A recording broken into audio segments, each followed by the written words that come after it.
आज मैं आप सभी के लिए एक ऐसी रेमेडी लेके आई हूँ जिससे आपके बाल नहीं उग रहे हैं वो भी उगने लगेंगे।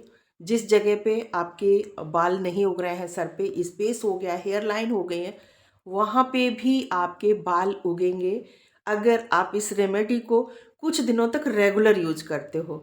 नेचुरल चीज़ें जो होती हैं, हमारी हर्बल चीज़ें जो होती हैं, होम रेमेडीज जो होती हैं, वो थोड़ा स्लोली वर्क करती हैं, लेकिन रिजल्ट उनका हमें बहुत अच्छा मिलता है और लॉन्ग टाइम वाला मिलता है।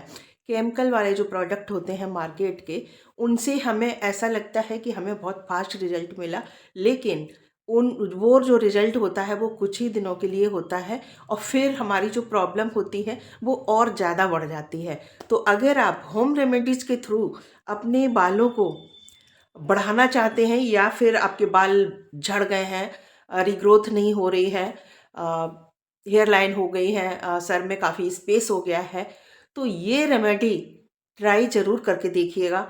महीने 2 महीने ट्राई करने के बाद आप वापस आके कमेंट करेंगे भर भर के मेरी वीडियो में कि मुझे बहुत ही अच्छा रिजल्ट मिला। महीने 2 महीने तो मैं इसलिए बता रही हूँ कि महीने 2 महीने में जो नए बाल उगेंगे वो 4 से 5 इंच तक के हो जाएंगे।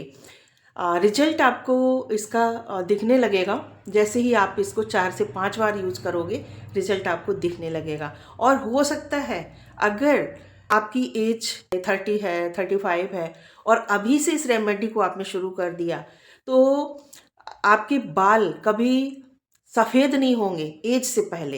एक एज के बाद तो देखो सभी के होते हैं, और ये जो प्रोसेस है सफ़ेद बालों वाला, ये नॉर्मल प्रोसेस है। हर किसी को इस प्रोसेस से जो है गुजरना है।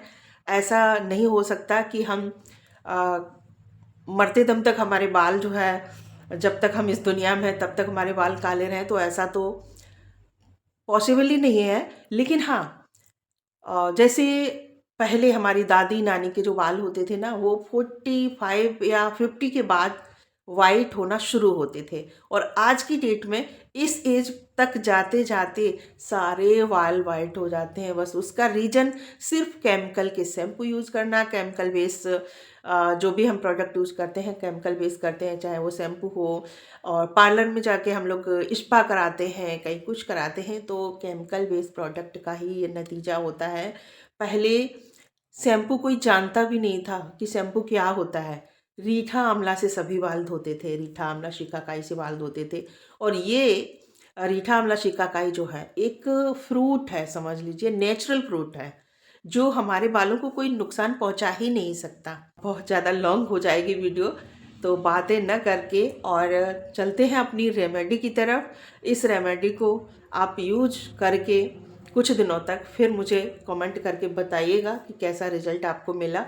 रिग्रो रिग्रोथ होगी आपके बालों की, और आपके बाल समय से पहले कभी वाइट नहीं होंगे। और हो सकता है अगर आप इस रेमेडी को हर सप्ते यूज करते हैं, तो हो सकता है ये डाई का भी काम करे। अगर थोड़े बहुत बाल वाइट भी है ना, तो हो सकता है उनको भी ये ब्लैक कर दे, क्योंकि इसमें जो भी हमने इंग्रेडिएंट्स ऐड किए हैं, जो भी इंग्रेडिएंट्स यूज़ किए हैं, देखते हैं इस रेमेडी को कैसे बनाना है, कैसे यूज करना है। अगर टाइम है तभी इस वीडियो को देखिएगा। आधी अधूरी जो जानकारी होती है उससे हमें फिर लाभ नहीं मिलता है। फिर आप लोग कमेंट करते हो कि कोई फ़ायदा नहीं हुआ।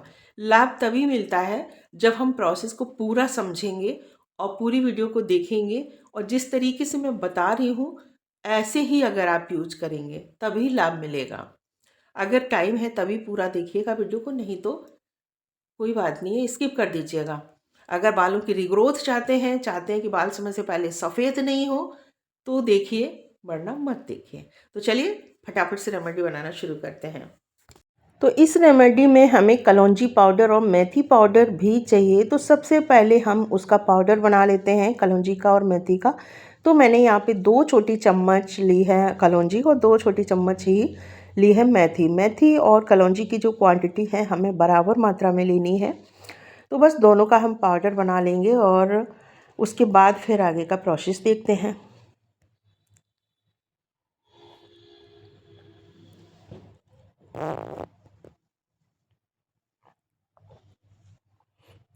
तो पाउडर आप देख सकते हैं बन चुका है, लेकिन घर में बना हुआ जो पाउडर होता है उसका रिज़ल्ट बहुत अच्छा होता है, पर थोड़ा सा दरदरा रहता है, तो यूज करने में थोड़ा सा हमें मेहनत करनी पड़ती है, क्योंकि जब वो थोड़े से हमारे बालों में उलझ भी जाता है, तो जब हम बालों में कंघी करते हैं धोने के बाद, तो आपको ऐसी जगह बैठना है जहाँ पे जैसे ऐसी जगह फिर वहाँ पे साफ़ कर दीजिए झड़ेगा बालों से। तो हमने 2-2 चम्मच मेथी पाउडर और कलौंजी पाउडर लिया है और 6 चम्मच ले रही हूँ मैं आंवला। अगर आपके बाल छोटे हैं और हल्के हैं तो आप 4 चम्मच आंवला ले सकते हैं, तो डेढ़ चम्मच आप कलौंजी पाउडर और मेथी पाउडर ले सकते हैं। तो आंवला पाउडर मैंने कढ़ाई में डाल दिया है और जो हमने पाउडर बनाया था कलौंजी का, मेथी का, वो भी हम डाल देंगे। यहाँ पे एक बात का आपको विशेष ध्यान रखना है, लोहे की ही कढ़ाई लीजिएगा तो आपको रिज़ल्ट बहुत ही ज़्यादा अच्छे मिलेंगे। अगर लोहे का बर्तन नहीं है तो आप स्टील के बर्तन में भिगो दीजिए, लेकिन उसमें लोहे का कुछ डाल दीजिए, जैसे कील वगैरह कुछ भी डाल दीजिएगा। तो बस इसको अब हम पानी से थोड़ा मतलब घोल देंगे अच्छे से। थोड़ा सा पतला ही रखिएगा, क्योंकि जब ये फूलता है तो थिक हो जाता है। देखना मेरा कितना थिक हो गया है, तो थोड़ा सा हमें और पतला रखने की ज़रूरत थी इसको। अब सुबह इसमें हम डालेंगे 1 चम्मच चीनी, मैंने रात भर के लिए रख दिया था भिगो के, और 2 चम्मच डालेंगे हम दही। बस फिर इनको हम अच्छे से मिक्स करेंगे। ठीक लग रहा है तो मैं यहाँ पे थोड़ा सा पानी का यूज करूँगी, तो मैं गर्म पानी का यूज करूँगी, ठंडे पानी का यूज नहीं करूँगी। हमें एक ऐसा पेस्ट तैयार करना है जो हमारे बालों में अच्छे से लग जाए। तो अब जो थिकनेस, हमारे जो पेस्ट की थिकनेस है वो अब ठीक है। अब इसको आप अच्छे से पूरे बालों की रूट्स में जो है लगा लीजिए। लेंथ में लगे या ना लगे, लेकिन रूट्स में लगना बहुत ज़रूरी है, तभी आपको इसका फ़ायदा मिलेगा।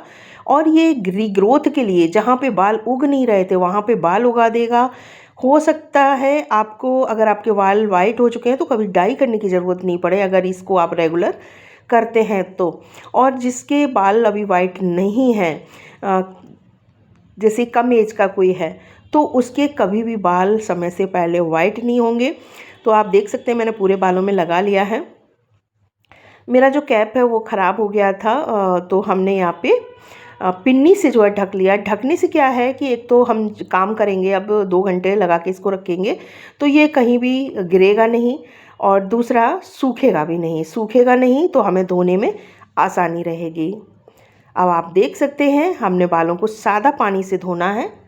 आज शैम्पू हमें बिल्कुल भी नहीं करना है, तो मैंने बालों को धो लिया है और अब मैं जा रही हूँ धूप में, तो वहाँ थोड़ा सा धूप भी लग जाएगी, प्लस इसमें जो भी फंसा है वहीं पे मैं कंघी भी कर लूँगी, तो आराम से वो निकल जाएगा। तो इसको भी 2 से 3 घंटे का टाइम दीजिए। फिर इसके बाद भी आपको सादा पानी से ही बाल धोना है। शैम्पू उस दिन यूज नहीं करना है। 2 दिनों के बाद फिर आप हेयर ऑयलिंग करिएगा, फिर शैम्पू कर लीजिएगा। 2 से 3 दिन के बाद फिर आप इसको लगा लीजिएगा, शैम्पू के बाद फिर इसको लगाइएगा, फिर सादा पानी से बाल धोजिए। क्योंकि अगर आप शैम्पू से तुरंत बाल धो लेंगे तो ये जो रेमेडी हमने लगाई है ये अच्छे से अपना वर्क नहीं कर पाएगी। तो आई होप आप लोग ट्राई करेंगे, फिर उसके बाद अपना फीडबैक मुझे ज़रूर देंगे। मुझे इससे बहुत ज़्यादा लाभ लाभ हुआ है, बहुत ज़्यादा हुआ है। मेरे सर में जो है बहुत ज़्यादा स्पेस हो गया था, बाल बिल्कुल भी लंबे भी नहीं हो रहे थे, मेरे बाल लंबे भी हो गए हैं और न्यू बेबी हेयर भी आ गए हैं। क्योंकि मुझे कलर सूट नहीं करता है और मैंने जो है कलर 1-2 बार लगा लिया था, तो उससे जो है मेरे बाल जो है ना गुच्छे के गुच्छे जो है निकल रहे थे और बहुत ज़्यादा मेरे सर में जो है स्पेस हो गया था। तो मुझे बहुत ज़्यादा लाभ मिला है। तो आई होप आप लोग ट्राई करेंगे, फिर अपना फीडबैक मुझे ज़रूर देंगे। मिलती हूँ न्यू वीडियो के साथ, नेक्स्ट वीडियो के साथ, किसी और रेमेडी के साथ। तब तक के लिए थैंक यू।